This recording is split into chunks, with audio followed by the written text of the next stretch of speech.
the number one issue that most golfers face is the dreaded slice, okay?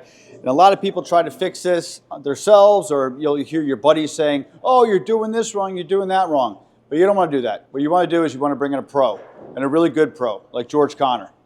So, George, how many times a week you see somebody with a problem who hits a slice? I'll probably see 25, 30 people a week that struggle with losing the ball to the right. Yeah. And usually they got buddies who have the magic answer. It's not really the answer. Right? Yeah, I mean, the biggest one that you hear is, I mean, there's all those famous, like, bad advice things, you know, keep your head down, all that kind of stuff. But, hey, you know, Tom, you're coming over the top. You're coming over the top. That's why you're slicing. Well, if you change the path first, you just got a lot worse. Okay, the issue with the slice is, first of all, the face is open.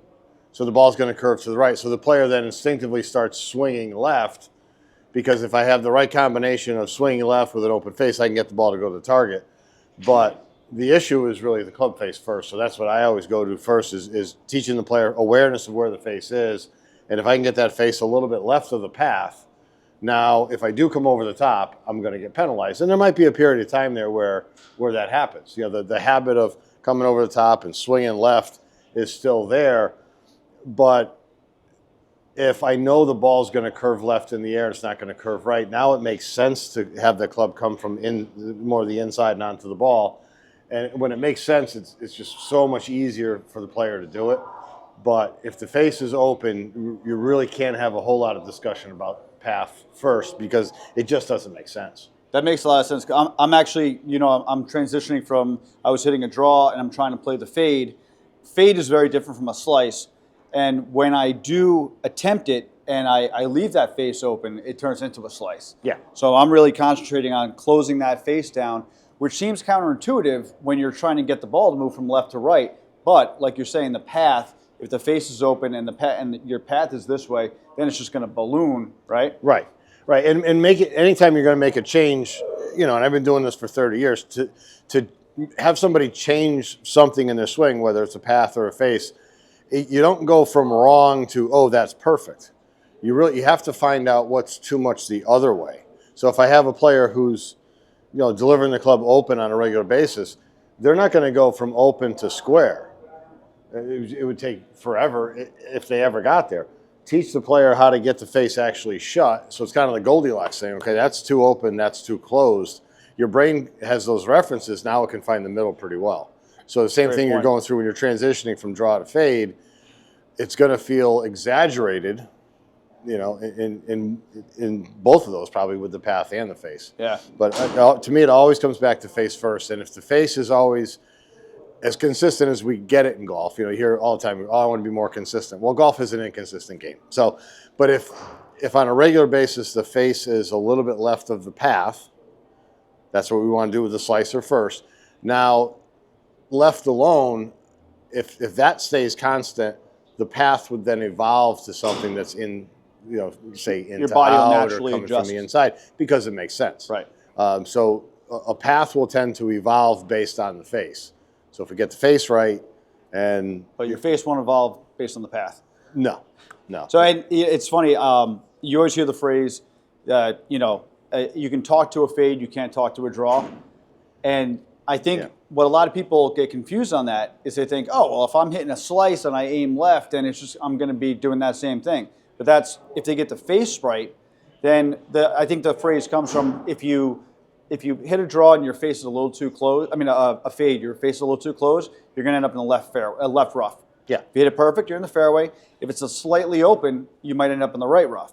But if you come in way open, none of those are going to happen, right? Yeah, none of that's going to happen. And you know, you see it a lot. You know, if you just go to, you know, a golf course and just watch people go off number one, you'll see guys all day aiming in the left rough. Yeah. So now they have to slice it, and you know, there's you know, I have some friends that are really big hitters, and they do it that way, and they can hit it pretty far. But for the average guy who's maybe hitting the driver 210, 220 or shorter, that big balloon where I'm aiming in the left trees and it starts there and it ends up in the right half of the fairway, I'm giving up so much distance. It's just that glancing blow that I'm getting. Yeah. If your face is open, then you're hitting the ball this way as opposed to hitting it this I way. would with the say right it's the path. equivalent of if I take a ping pong paddle and I go this way, the ball comes off really slow. Yep. Well, when the club's going left and the face is open, I'm getting that same kind of contact. In some ways it's a good problem to have in the sense that if I'm going this way, the harder I work, the more I'm spinning it right. I can actually reduce my club head speed a little bit and get this impact, get higher ball speed, more distance while I'm learning it. So I can actually, swing maybe at 80%, hit the ball farther, and then we could add the speed back a little bit later.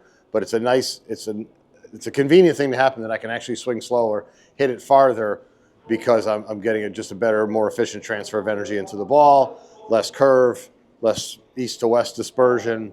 So it's not a bad thing. To your point, for a long time when I was trying to first hit the fade, I was leaving the face open, and I'm like, I'm losing so much yardage here. This is dumb. Yeah. Now that I'm hitting it the right way with the closed face, I'm hitting it as far or further than when I was hitting my draw. Yeah.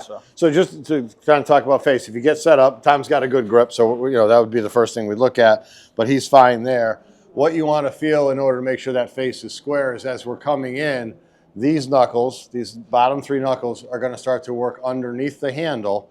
That would square the face. If those knuckles stay above the handle, the face is open. So it's really feeling those knuckles working underneath. So by the time you get over here, instead of the left hand looking at the ground, we'd be more in that position. Now the palm of the left hand is looking over there.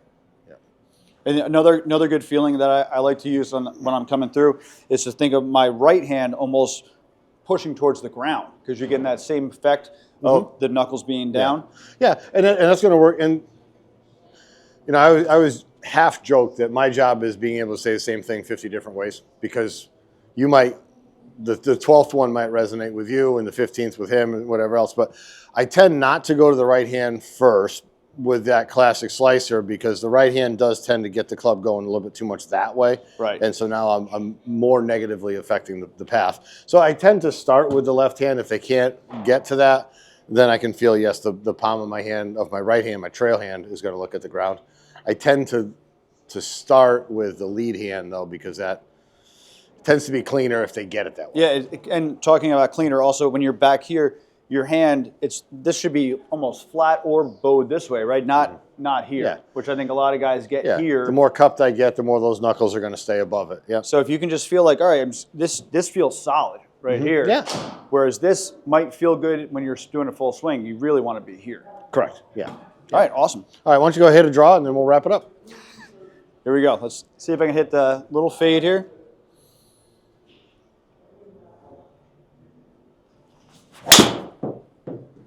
There we go. Oh, alpha line right over the corner. Good job. So if we're struggling with that over-the-top big balloon slice, get to a pro, make sure your grip is proper, but start controlling the face and just kind of exaggerating it. Can I get the face really shut, and then can I back off of that, and just to get the awareness of that. And then we can talk about the path at another time, but again, the path will tend to evolve by itself. Awesome. All right. Thank you, George. Thanks, Tom. You can find George on ConnorGolf.com and on YouTube. What's your YouTube page? Connor Golf. Connor Golf. There you go. Actually, the Connor Golf. The Connor Golf. Yeah. And also on Instagram. So thanks, everybody, and we'll see you next week.